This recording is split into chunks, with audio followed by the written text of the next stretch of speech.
Hi everyone, this is Tricky Ricky with another video. I've actually been waiting for about 2.5 months to bring you this video because it's new bike day. Now then, this is the Canyon Neuron On, as you can see on the screen right here, and let's take a quick look at this.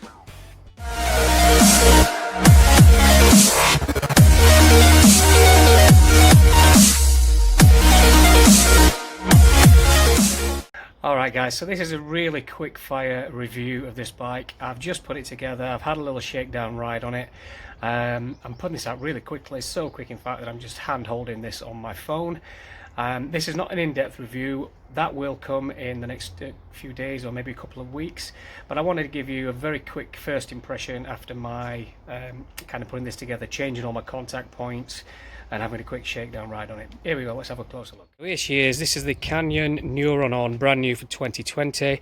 This is Canyon's new frame with the integrated battery in the down tube. Still using the Shimano Steps E8000 motor, which I actually really do like.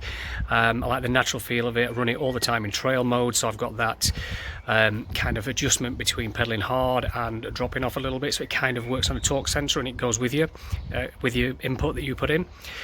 Love this colour scheme. This is grey. It's kind of a mid-grey and black colour scheme. Nothing too radical changed from the last Neuron On in terms of geometry. What I will say, however, is that Canyon usually work on a plus minus half a degree on things like the seat tube and head tube angle. The thing I noticed about this bike as soon as I unboxed it was the slackness of the head tube. Maybe can't see it very well on this video because I'm using a wide angle lens. But it actually looks much slacker than the 75.5 degree that Canyon state this frame should be in. I've also put my 36 fork on here, which is a 140 fork, which has just lifted the front end very slightly, so that has the effect of slackening out the head angle a little bit. But this thing looks and rides beautifully from my first shakedown ride that I've just had. I've not gone any significant distance on it, just literally got my contact points set up, got my bike position set up, saddle adjustment, all that kind of thing. So first things, I love this integrated down tube. You can see I've actually put my kind of helicopter tape Invisiframe stuff on there just to protect all the key rub areas. I love the colour scheme, I love the integrated setup. The way they've done this motor, kind of the way they've angled it, it looks, they've maximised how compact the Shimano motor is, if you know what I mean. And the down tube looks pretty slim. I really like the way they've done this. It's the same kind of rear suspension setup that worked really well on the previous Neuron On. The power button is now on the top tube, just here, which is a really welcome thing. Also, the cable from the remote here is now routed in through the handlebar, and actually just comes out of the bottom of the stem just there. Don't know if you can see it very well. See if I can come under here, see if you can see it. So it keeps it nice and neat on the cockpit, and this looks really nice and neat here. It's the same old tried and tested Shimano screen there, which is nice and discreet and out of the way. One thing they have done is change from a 50mm stem to a 60mm stem on this model, and I was a little bit dubious of that, because I was used to riding the other bike with a 50mm stem. However, after my little shakedown ride, I feel like it handles really well. The other thing I've done is gone from a size medium on my previous Neuron On to a size large here, because the reach was just too short on the other one, even though it was the size that Canyon recommended. It's much better fit in the large.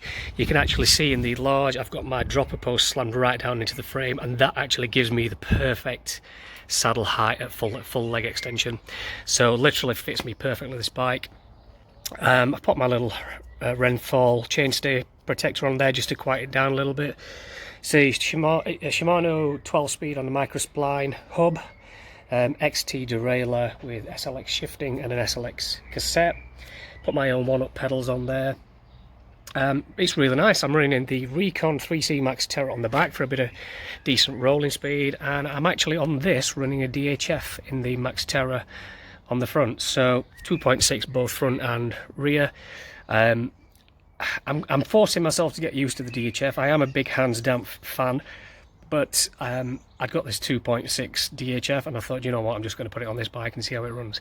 I have actually got my DT Swiss EX 511 rims with the 350 hubs to go on this bike, but what I didn't realise is Shimano have actually integrated the magnet into the rotor, and you require center lock wheels to be able to run that setup. My DT Swiss wheels are center lock, they're 6 bolts, so I do need to get those changed. So currently I'm running the default race face AR30s, which are okay actually, they're just a little bit heavier than the DT Swiss rims.